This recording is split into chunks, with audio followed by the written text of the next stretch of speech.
Okay, we're going to jump in today and just quickly go over what we talked about last week. So we went over lights, which you can find under Create Lights, and we have several lights here. If you take a light and you bring it out, you'll notice that it will hang in the outline over here. And let's go ahead and just grab a plane, and we'll grab a sphere as well. Just place that right here. Now, once your light is there, you can adjust it if you go to the attributes settings. So we have intensity here. You can also go to Windows, and we have where was it? Rendering editors and light editor. And from here, you can increase, decrease the exposure as well as the intensity. And bump up the samples here as well. And of course, bumping up the samples will increase the lighting quality, and thus you'll get a better render as well. Now, if you want to render, you can just hit this button here, render current frame. Now, I do want to go over again that Maya renderer is something entirely different, and you'll notice that sometimes some of the lights are not really going to um, work really well, especially when you use some of the ones up here under Arnold lights, and then use some of the ones right here in this section. And so really, when you're rendering, you want to keep it an Arnold renderer, and I'll just render this again by hitting this little clapper symbol. So we get that nice shadow in this renderer here. Let me move this up a little bit more and re-render that. Okay, so that is that's one thing, and then we have our render settings here. If we click on display render settings, this will come up. And I also said last week that if you wanted to increase the quality of the renders, you need to increase the numbers on the camera diffuse, specular, transmission, subsurface scattering, and volume indirect. And you can also go back to common here and scroll down, and you can change the image size over here. You can use the defaults, and you can also change the width and height from here as well. When you're rendering, you want to make sure you turn on your resolution gate. This resolution gate refers to your preset, so 720. And of course, the border here, or the resolution gate, will give you an idea of exactly what will render you're seeing. Okay, so that's the full view. That's the full border. I'll zoom out there. And then another thing that we can also use is the IPR render. So if you just go to Arnold here and you click on this, it's a render with a play button. If you click on that, you get actual render, a real-time render, that when you rotate the camera around, it's going to just keep rendering this over and over again. And you can stop it here. It does take some processing power to use, so occasionally you might want to stop it. You can also go to Windows here in 3D manipulation and then hit play, and then you can manipulate the render view and the actual renderer. I'll just go ahead and turn that off. And that's pretty much it of what we went over. And and one last thing, if you want to save your renders, once you render it, you want to make sure you go to File, Save Image, in the settings here, and make sure that this is set to Color Manage Image. And then you can hit Apply and save the image. A few things I want to change here. Today we're going to be working with a larger environment. And so I want us to be working with, I want us to basically think about the unit of measurements that we're using when we're modeling. So I might have mentioned this before, but anytime that you create something like a cube and you change the initial settings, what you're actually changing under the attributes is the, for the width, height, and depth, is in centimeters. Okay, so for instance, if I change the depth to 2, that will increase it to 2. That would be 2 centimeters for the depth there. Now you can change this if you go to Windows, Settings, and Preferences, and then if you go to Settings here, you have centimeters right here. And of course, you see some other settings here, like the world coordinate system. By default, it is set to Y. I've mentioned this before, that in other programs it might be Z.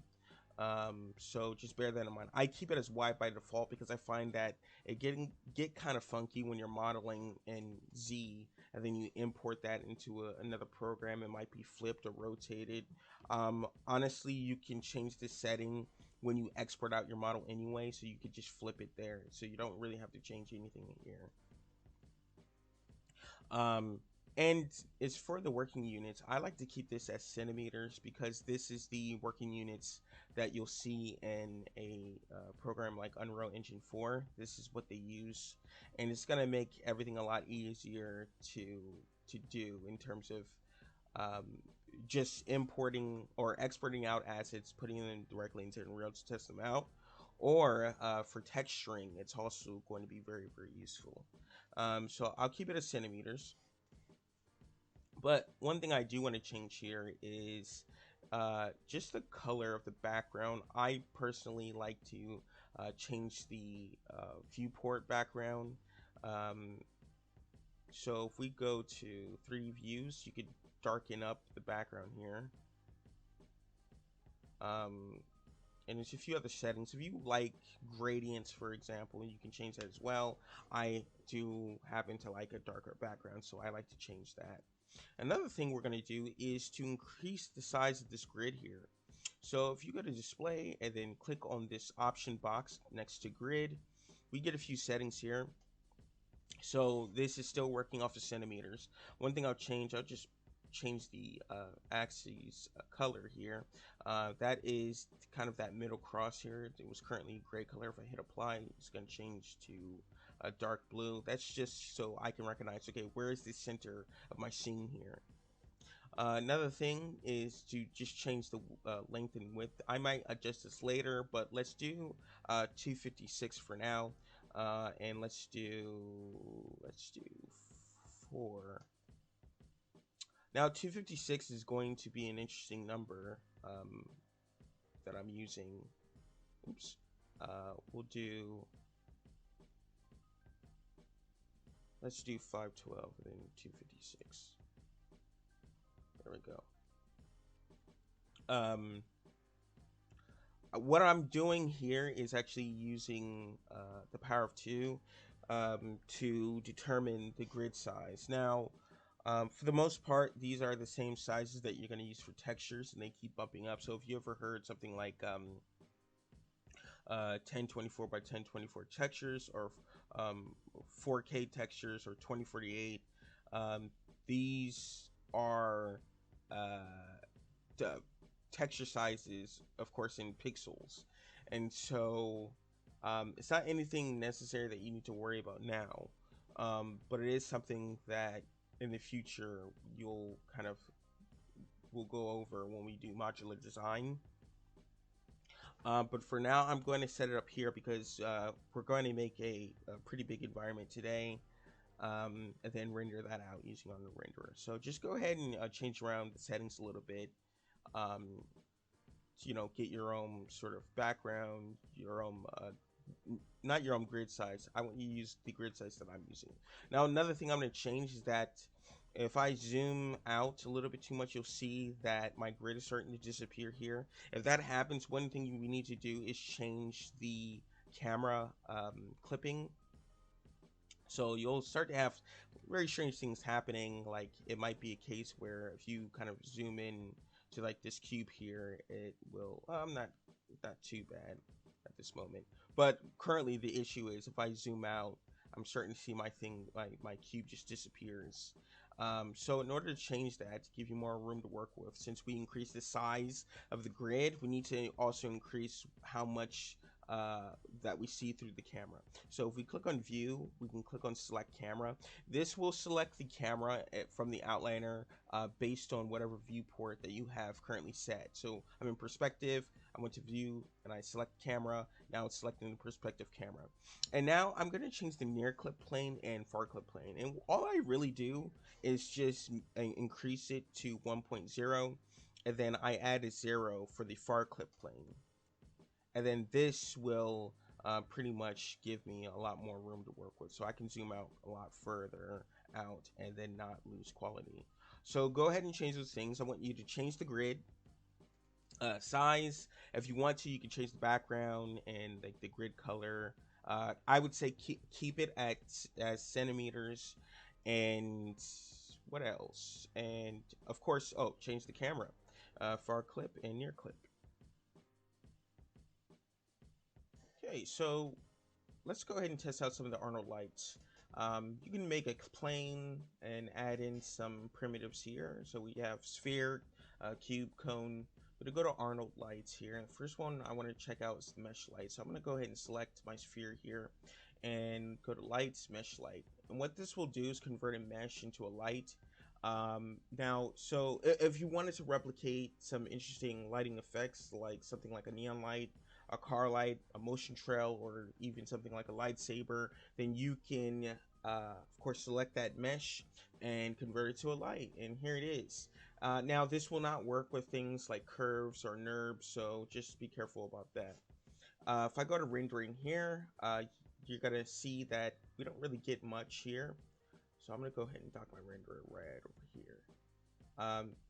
So in order to actually see the light, we need to actually increase the exposure and increase the intensity here. And now you're going to see that the light is there. I can kind of move this up. You can see the more it clips through, it starts to blacken the hole there. So I'm just going to raise this up a little bit. The mesh does disappear, or it appears that way. If you want to show the original mesh, you can just click on this button here. And you should just realize that wherever that this goes, this is actually creating sort of like a cage from that selected mesh. So you can move that independently from the actual mesh itself. And then we can also use color temperature here and turn on light visible. So this is neat in that we now have our light back. So as I said before, if you wanted to simulate something like a lightsaber, you want to select those settings there. We can change the light as well, something like red here. And if we just turn this off, you can kind of see the effect of what's happening. So this is pretty much the mesh light here. Just go ahead and play around with that. It's really neat, and you can get some pretty nifty effects using it.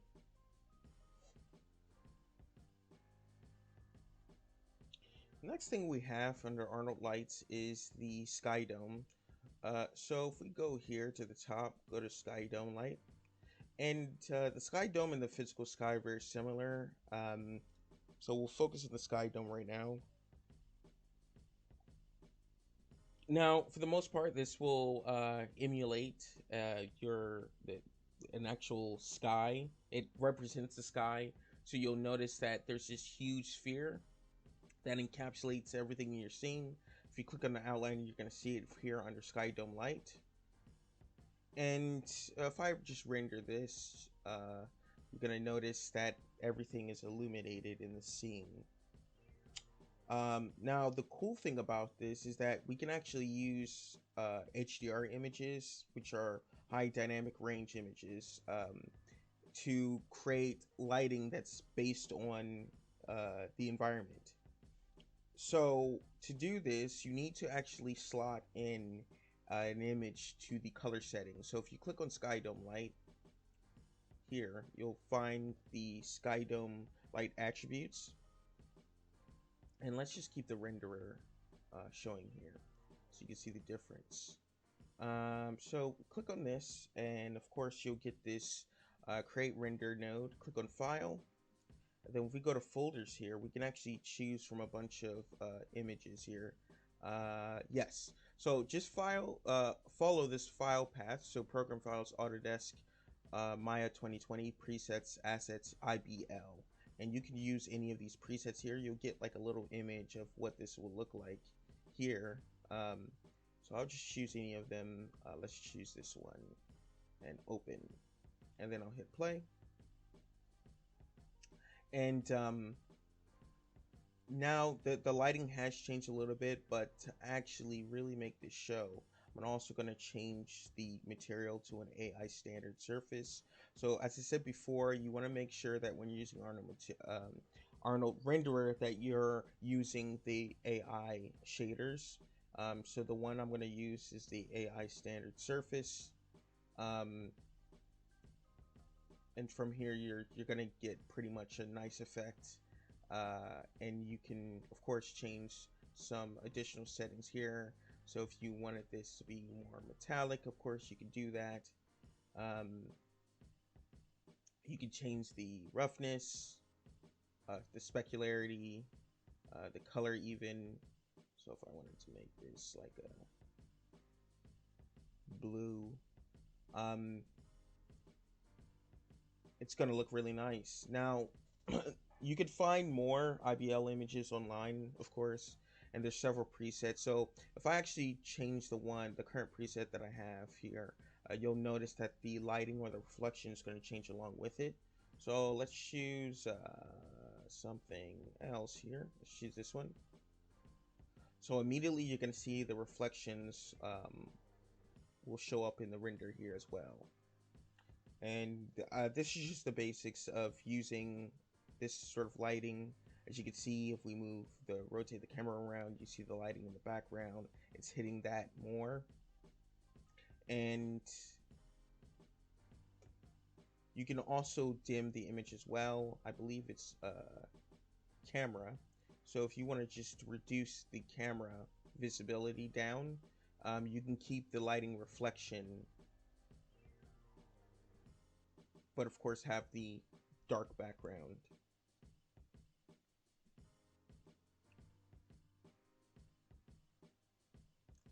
One of the last lights I wanted to go over is photometric lights.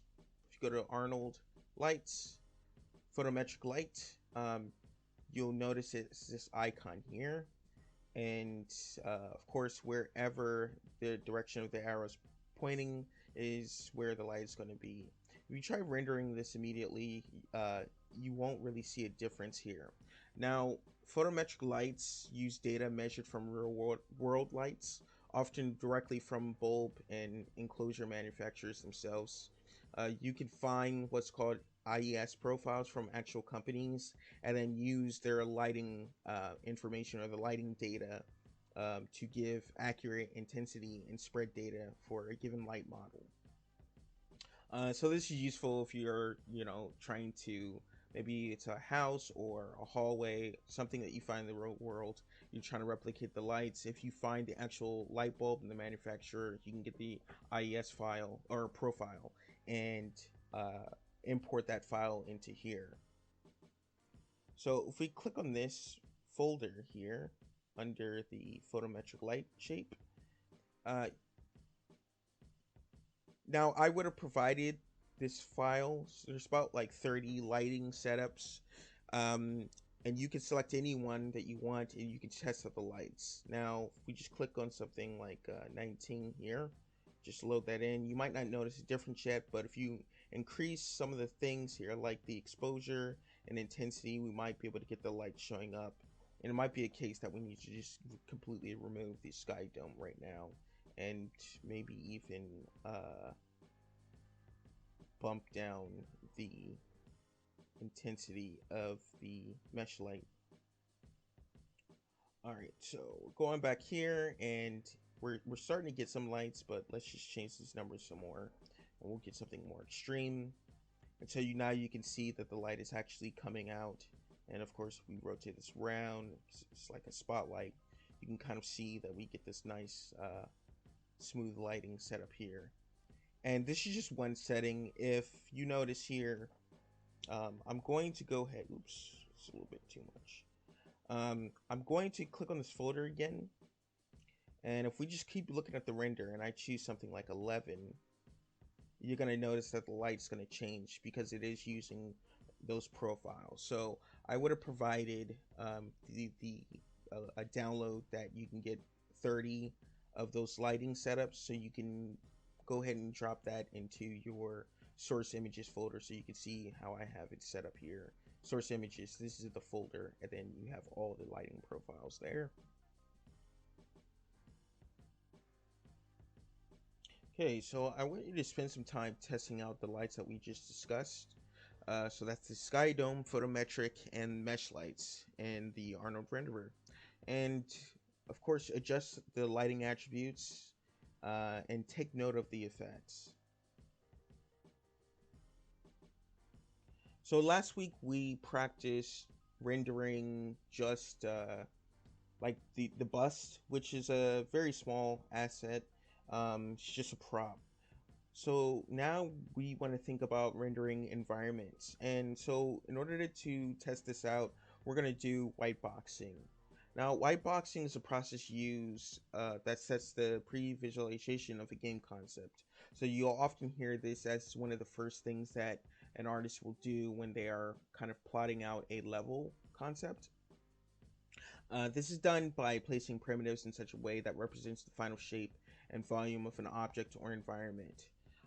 So just to get a feel for how the game will actually control, you'll set up some stairs, some hallways, uh, maybe door openings, things like that, using your standard primitives. And you're not going for too much detail, but you want to get the basic layout. And that's something that I want us to kind of do today. This is why I had you all kind of take note of some of the measurements that we'll be using, because we want to make sure that everything's to scale, because it's going to matter, especially with the lights. So I went ahead and did a Google search to find some examples of white box environment, and I found a really good one by Kyle Horn. So this is a 3D artist modeling props environments, and as you can see here, we can see a lighting and polished environment with the added materials. Now he does give a breakdown for this, so we can actually see the white box environment here, which has some of the basic geometry, no materials added to it. Everything is still low poly here, and you can kind of see how he works on the assets here.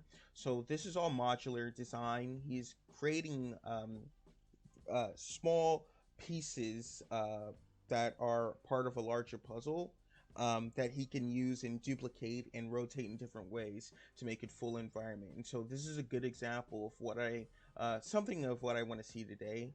It doesn't have to be too advanced. You can see kind of the breakdown here.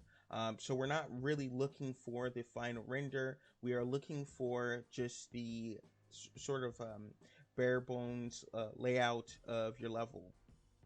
And so this is something I just quickly found on Google. You need to be making sure that you're also finding other 3D artists yourselves, looking at the work, looking at their own pipeline for developing assets or developing environments, what they do for texturing. Um, this is going to increase your understanding of 3D modeling as a whole, and this is something that you need to be, of course, logging in. It is part of your learning outcomes as well, and it's something you'll be assessed on. So make sure that you're actually taking notes on all of this. This week, I want you to create a white box environment similar to the uh, examples I just showed you. And this is going to be based on a photo. I will either provide a photo or I want you to find some references on your own. You're going to keep objects to their most basic form based on those photo references as well. And I want you to capture all the large structures within your geometry and render out the environment using Arnold Renderer. Now this should take most of the session to do. I'm going to show you some more 3D modeling techniques as well. But the main focus is to get a high quality render out of this as well. And so that does mean that we need really good looking geometry, in order to capture some of the nice shadows. And of course, we need to get very good render settings as well, and lighting. So when we create our environment, we want to get the scale as close as possible. It doesn't have to be exact, but for the most part, I want you to bear in mind the average size of a person. So if we create our cube here, we can pretty much start plotting out, okay, what is the size of an average person? And the size is going to be between 161 to about around 175 centimeters. So if I go to my attribute editor here and I just type in, let's just go 175 for the height, and we could just, you know, scale this like so, and then I'll take the just take the move the pivot down, sorry, here, and I'll move this up. So this is the average size of a person here, okay? Probably the high end. And we could just keep that there just to remind us, like, okay, um, if I have a building and my building is this big, then odds are this is a very, very small building. Now, another thing that you need to keep an eye out for when you're using, if you wanted to make it just transparent, mind you, you could just click on this third slide, just make it so it's T for transparency. When you're using the attribute editor, you need to be very careful about changing. So if I create a sphere here, and no, I'll create a cube again. I like the cube. If I kind of change the scale here, okay, you'll notice I'm changing scale X, Y, and Z. That is completely different from what we have in the attribute editor. So if I change that and then I do the same number for the height and I type in 175, this is going to be the wrong scale, of course, okay? So you need to bear in mind that right when you go in and when you change the height, you immediately go to the attribute editor. Do not scale anything or rotate anything at all. Just go to the attribute first. So create the object attribute editor immediately. So if you see here, if I type in 1, we'll get the same size, the same height here. And that's because the numbers here are at 1. Okay, so I'm just going to Google here, just looking for some photos. Now, at the end, I will figure out exactly what you all will be modeling, so it might not be the same thing of what I'll model here, but I'm going to take some inspiration from some of the structures that we see in Nottingham. So I, just looked up the Nottingham Castle here, and I sort of like what I see. I see some structures here that can be repeated, so I can create some modular elements here. We have some trees here. We have this kind of moat or river here with the water. So I might try to go for something like that. I might pick a few structures that I like and see what I can create from them. So I'll show you how I would go about doing that. So the first thing I'm going to start off with is just getting a wall here. So I'm going to start off from where I see that there is a staircase, it looks like, and the arch. I'll do the arch. So I'll show you how to do that real quick. I'm going to make it plain here and just scale that down, move it here, and move the pivot down here and hold X. So I'm using the grid snapping, and I'm also going to reduce this. So when we model things, we're going to want to use the grid a lot here, and you can hold X and kind of just snap all the edges to the grid, because this will make it a lot easier for us to kind of clip objects through one another or kind of create a large object like this castle here based on other separate objects. And so what I'm doing, I'm going to make the castle, but instead of just making the whole thing, I'm going to split it up into pieces. And so one of the pieces is going to be a wall. So I have this area here, and now I'm going to also adjust the grid. So maybe even add in more subdivisions here. Maybe 8. So we do 8 subdivisions and snap this back here.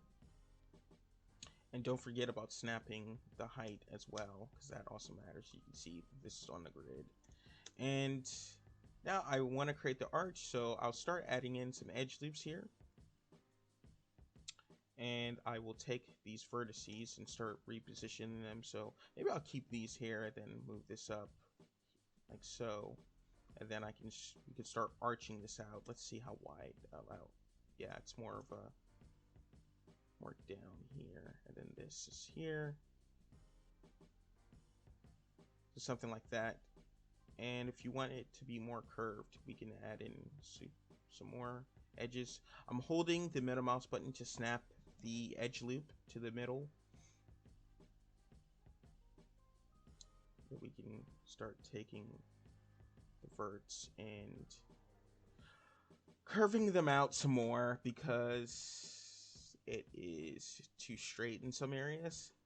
So just kind of readjust them, maybe take these and move them up a little bit. You can scale them at the same time as well. And so we got something like that. And now the next thing I'm going to do is select all the edges here but the bottom ones, and then I'm going to extrude. So extrude, change the offset, and we're going to do something like that here, and try to get it close to the edge as well. Don't really have to actually for the wall here, but yeah, something like that. And just delete that for the opening. And now what I'm going to do is to kind of scale this out. Oops. I'm going to take these two edges on the sides here and then scale them this way. And I will just start snapping again. Let's do 2. And then I will take these edges and move them up like so.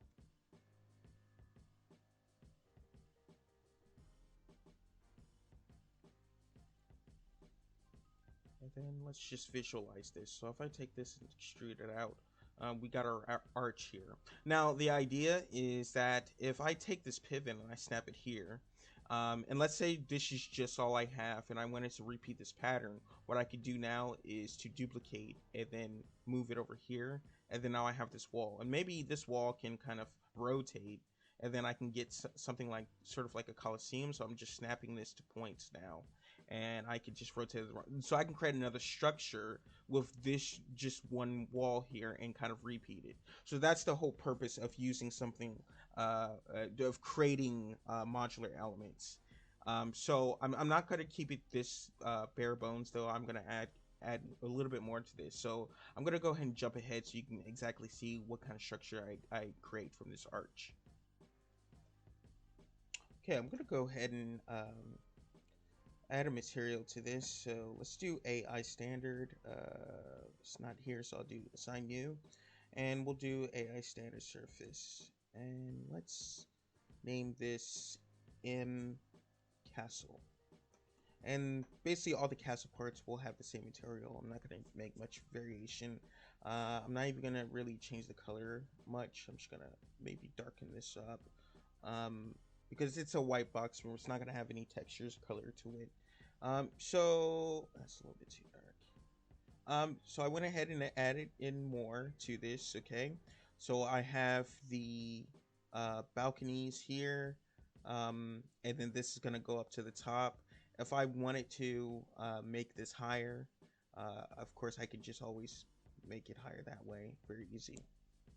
For me to get the rails here, what I did was, I'll go ahead and hide this selection here, but what I did was I selected these faces and I duplicated them. So if you hold shift and the right mouse button down, you can duplicate objects. Where is it? Duplicate faces. Then when you do that, you can change the offset here, and from this offset, so it's in the group here, you can then kind of go ahead and create bevels here. Let's go back, bevels, and then extrude, and then you just mirror this. You do want to add some thickness to this before you extrude like that, so maybe, like, of course, something like that.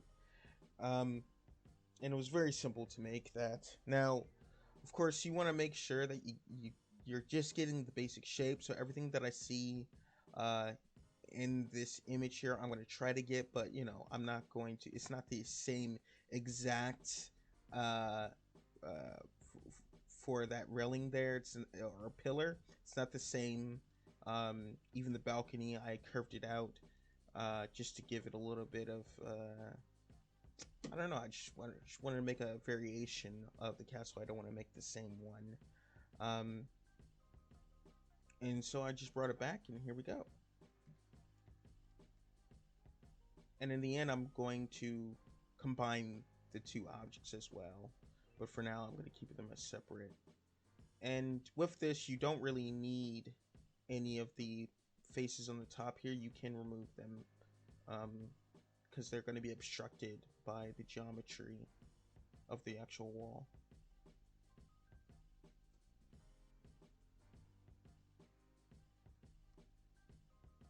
Now, I don't know if this is going to be a wall, or it might just be a wall for like a stronghold. And so what I'm going to do is eventually extrude this back like so.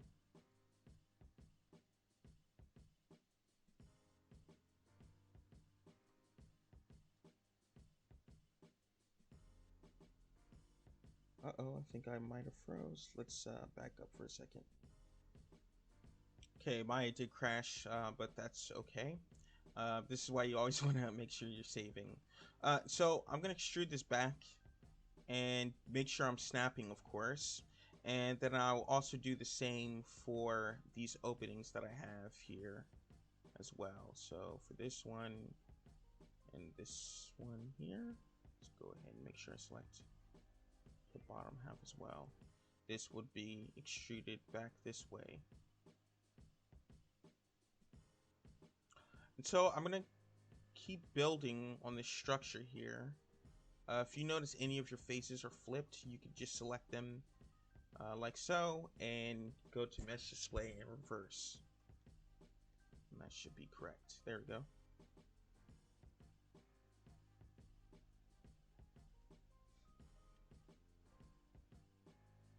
And if you see this geometry flicking, that's just because I have this kind of mashing into the geometry there. And so from here, I want to just go ahead and actually delete these because I don't. That's going to click through. And because this wall I might repeat, I'm actually just going to take out the sides here. So take out these faces. Take them right out. And so that way, so once again, just to demonstrate, I could then duplicate this wall, of course, and then hold X, snap it, and kind of create my own wall. Well, create a different structure using the same wall. And so it's good to create variations of this. And so for something like this is fine, but maybe another one, maybe I'll create this area here with the arch and the gate, and then I'll move on to more bigger elements.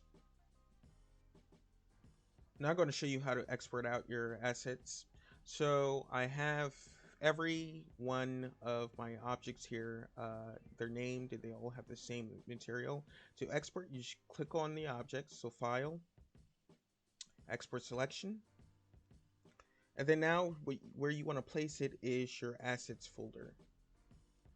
So I'm actually going to make a new folder and call this Week 8 Assets. And let's go ahead and click on this folder. And I'll just name this the same name as I have it in my scene here. And I'll type in Pillar 3. And there is this files of type for the FBX export. Just keep it as an FBX file. It could be an OBJ as well, but FBX will work perfectly. And I have some previous settings in here I'm going to change back. You shouldn't have to modify them. But the access conversion, just make sure that that is Y. And that should be it. And we just click on export selection, and you know, we now exported that out. It's in a folder, and if we wanted to bring it back in, let's say if we just delete this pillar and we wanted to import the pillar, back into the scene, we can go to import and then go to assets here and import the asset back in, and all the settings should still be there. And so now we just have to export out everything else. So I'll give you some time to do that. Okay, so I have more structures. I have a pillar here.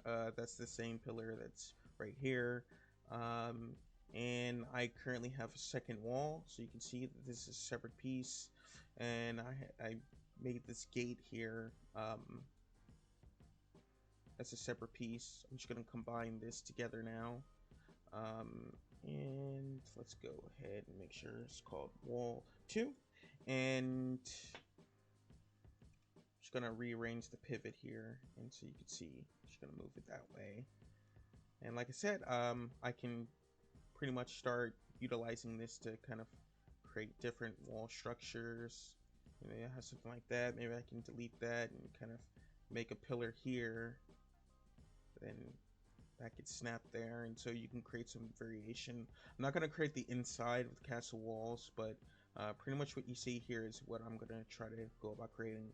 So I'm gonna go ahead and quickly create a bunch more small objects. Like I said, this shouldn't take too much time. These are very basic objects that I'm making, but I'm gonna make enough and then start exporting it out. So I'll show you in the next clip, or the next part, how we can export out meshes. Okay, now I'm going to just start making our scene here. First thing I'm going to do is to just make a huge plane and just resize it. I don't need any of the extra width and height for this, so I'll just take that out. And one thing I'll also do is probably increase the size of the grid here. So we'll do 1024, and then we'll do 512 here. Let's increase that.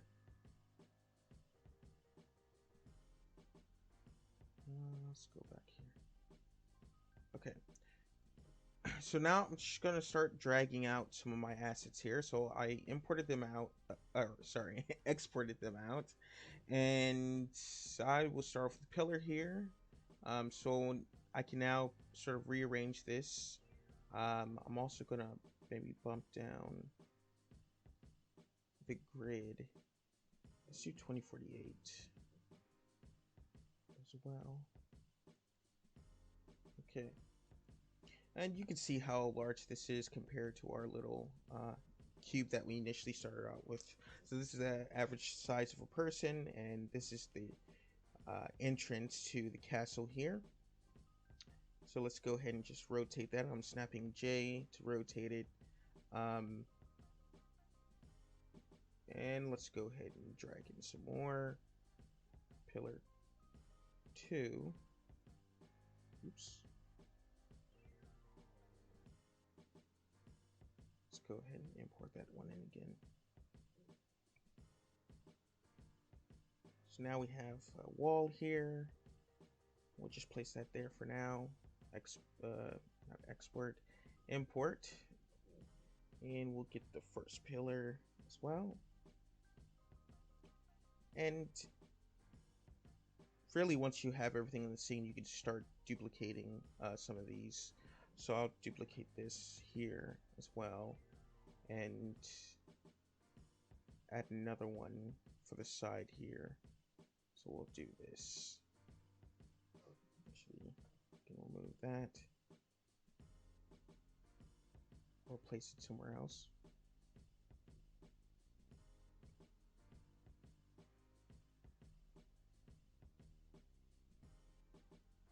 Okay. And let's just keep on importing in our walls.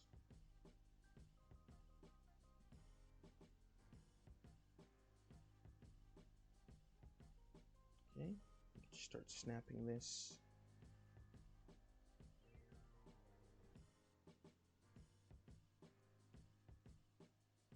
So you can hold V and just snap it together.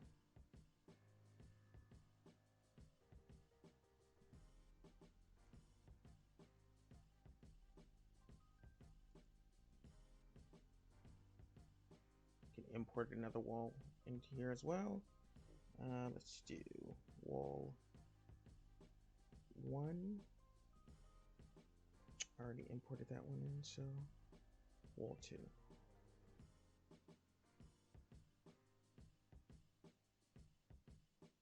Okay.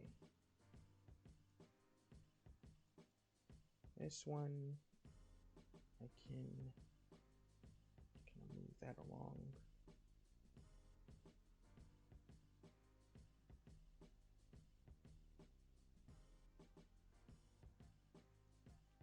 Just snap, snap, keep moving. I can move the pivot as well, just snap it over here, then I can just do something like that. And so I'm going to keep going with this and pretty much make the whole structure, and then we'll start working on the ground. Also wanted to show that you can use your side camera here as well to kind of plot out your environment.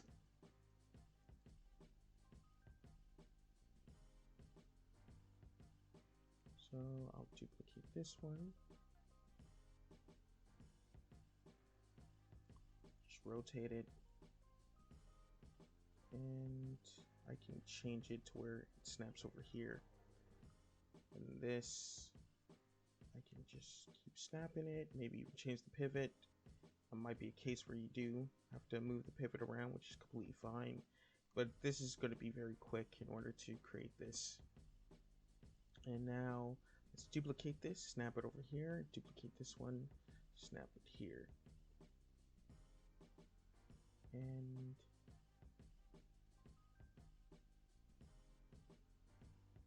something like that. So as I said before, I'll continue working on this. If you want to mirror one of your objects, you can do that as well. So we can go ahead and just make sure you freeze the transformation zone here by going to modify freeze, and we can flip it so it's on the other side like so. And then that will also give you more variation.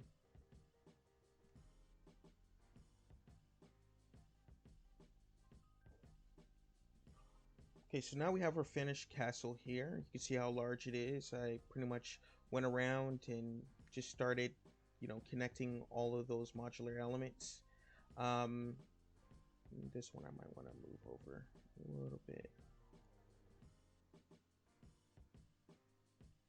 Like that. Now I did combine this all into the same group. So you can see if I select all the faces on this, it moves it away from everything else. But if I select the castle, it's going to select the piece over here. So I did, just quickly combined everything together and snapped it all.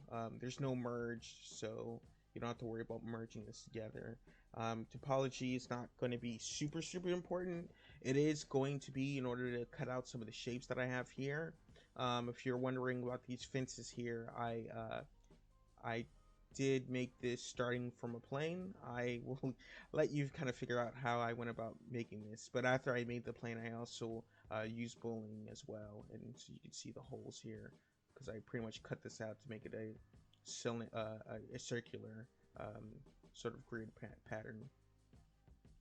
And I also set up a camera here. Now with the camera, I needed to go into the attribute editor and change the near clip plane. So as I explained before, you might not see anything in your scene. So if I go to the camera here, camera 1, I think the default was like 0.1, and then this was didn't have a 0 on it. So you're starting to see some of my elements are disappearing from the scene here. So I had to increase that number to 1 and to add a 0 here. And then I'm going to turn the resolution gauge. So this is kind of what I'm looking for with the render.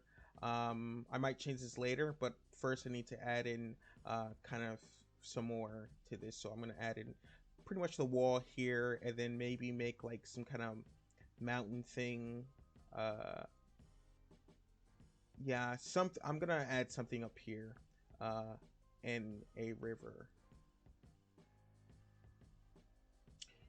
For the area where the river is going to be, it's going to be right here. So what I'm going to do is cut this plane and I will cut it something like this here. And then I'm going to take this edge and snap it over here and then kind of move it down like so. Actually, better yet, I'll just delete that and then extrude down. And then I'll extrude this out. Now this area over here, we're not going to really see, so we don't have to worry about it. Now for the rest here, I will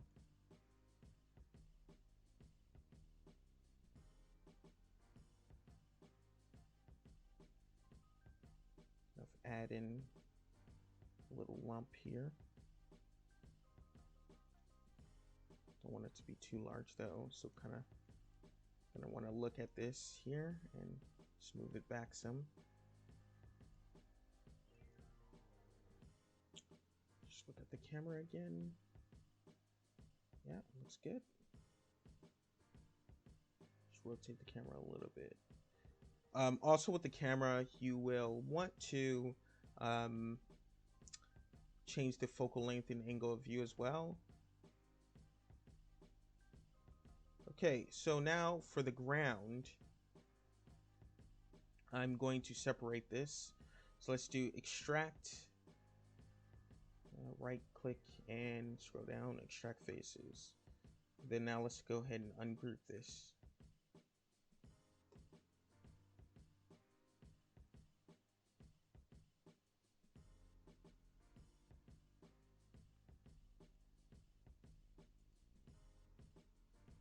So with this, I'm going to show you a tool where we can pretty much easily add in a bunch of subdivision levels. And I'll explain why we're going to do this in just a second. So if you click on add divisions, it's going to start cutting this up. And we can increase the number to like 5. And you're going to see how even everything is going to be. When we do that, let's do like, well, that's too much. Let's do 6. So the reason why I'm doing that is because I basically want to start like picking some of these vertices up and moving them up organically to create some variation or some kind of hill-like effect. Now, of course, this is going to be really rough. Then we would have to select several vertices in order to get that effect, and that's still rough. So what we could do is called soft selection. In order to do that, I'm just select one vertex here and press B on the keyboard. And so as soon as you do that, you'll notice you'll get it will glow yellow here. So with soft selection activated, you can actually change the settings here. If you double click on the move tool here, and let's go to soft selection. So with soft selection, you can actually increase the radius of the brush. And what this will do is give you like a brush fall off. And so everything in the red is going to like fall off in terms of how much vertices will lift in relation to my selection. So I'm going to lift this up. You're going to see I'm just making a hill here like that. So it's a really useful tool. You can use it scale as well. We don't want to move this area up too much. But what I'm going for is to kind of make some kind of a hill over here. And I want this to be like a really old and kind of worn down. Maybe nature is starting to overtake this area here. And you can select multiple vertices here as well. You can hold B to decrease and increase the fall off as well. So it's a really useful tool. And there's so much you can do with this. I mean, I use it for, you know, like pipes. I use it for landscapes. If you wanted to add a little bit to just a plain wall, maybe it would be good to kind of cut up your wall a little bit, and then by adding divisions and then using soft selection. And so we'll kind of deselect this and see how this looks. Okay, so it's coming out a little bit, so maybe I adjust my camera here as well. this area, I'll move down. And kind of want to see it from the background as well, so let's jump out of the camera and go back over here and just start lifting it up.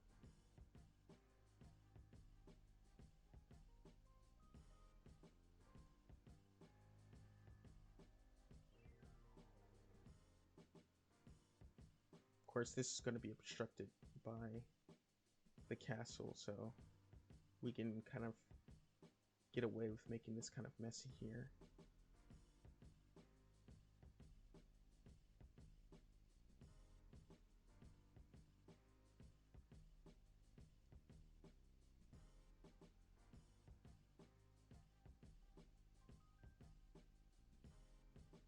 And you're going to start to see some areas are getting a little bit rough here. Oh, I think all of this that I lifted up is getting rough. So what I'm going to do is select this and go to Mesh Display and Soften Edge, and then that will smooth out really nicely. Okay, so I will continue with this and maybe start adding in the water as well, and then we'll almost be done. It's just a quick note. If we go to Windows, Rendering Editors, and Hypershade, we can delete all the extra materials that we have here. If you don't need them, just remove them. It might be a case that your mesh becomes green, like a lime green. If that happens, just assign it a material. The green there just means that there is no material added to it currently. Okay, this is about it. I could add in some more, like some, if this is really something that was unkept or destroyed, you know, it had a little bit of age to it, then I might want to add in some more. But for now, I think this is a good place for us to stop and for you all to just get on with the work. I think you'll have an understanding of what I'm expecting from you just from seeing this. Now I added in a AI Sky Dome light here as well. For the water here, I just added in another AI standard surface, and you just go down and make sure that the roughness is all the way down to 0 here, and then you should get the nice water reflection. I also added in a cube in the inside here, and what this will do, this should be down, this should be up here. This is going to kind of help fill in some of those dark areas, so we can get some nice shadows in the inside when we render. Now if I go to my camera here, we can see my current render view, and I also want to show you something, so I'm going to go ahead and render this out. I have a render view here, so I hit play. So as I said, we're going to start getting the nice shadows kind of going in the inside, give that illusion that, hey, this is something that's hollow. There's a little bit more I want to add to this, but you can change the lighting, exposure, and the intensity here in the outliner as well.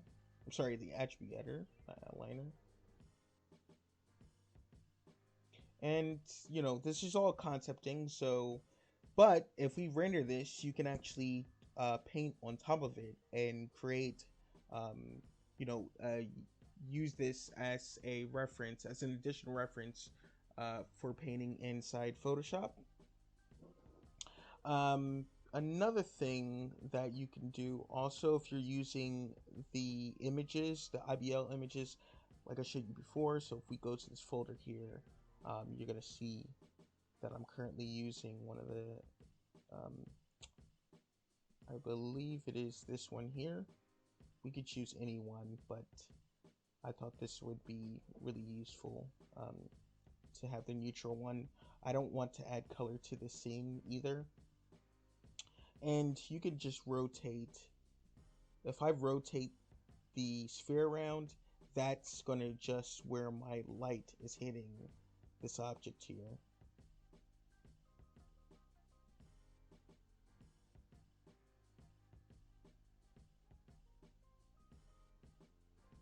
let's try to get it back to where I had it. There we go. And let me just go ahead and pause this for a second.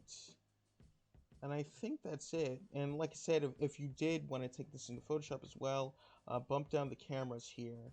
And so when you render, it will render with the background out if you don't want the background in there. I'll just keep it in here for now.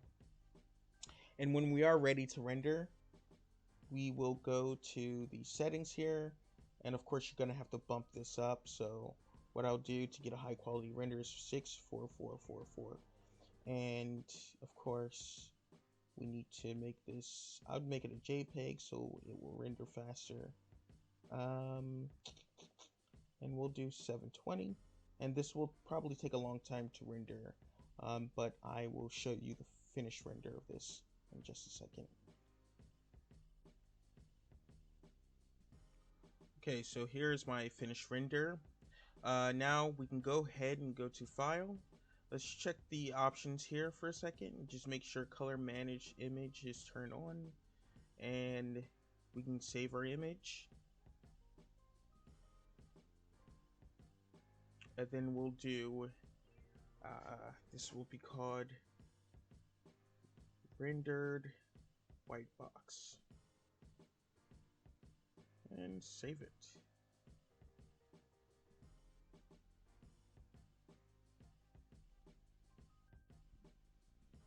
Okay, so this is the image file, so make sure that you have that prepared. And just spend some time working on this. Yours should be more advanced than mine. Like I said, I kind of went ahead and sped up and just went with the pieces that I modeled, and I just made some makeshift water real quick.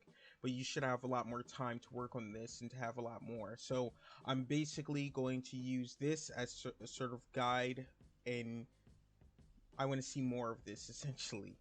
So I hope you all have a great rest of your week, and I will catch you next week.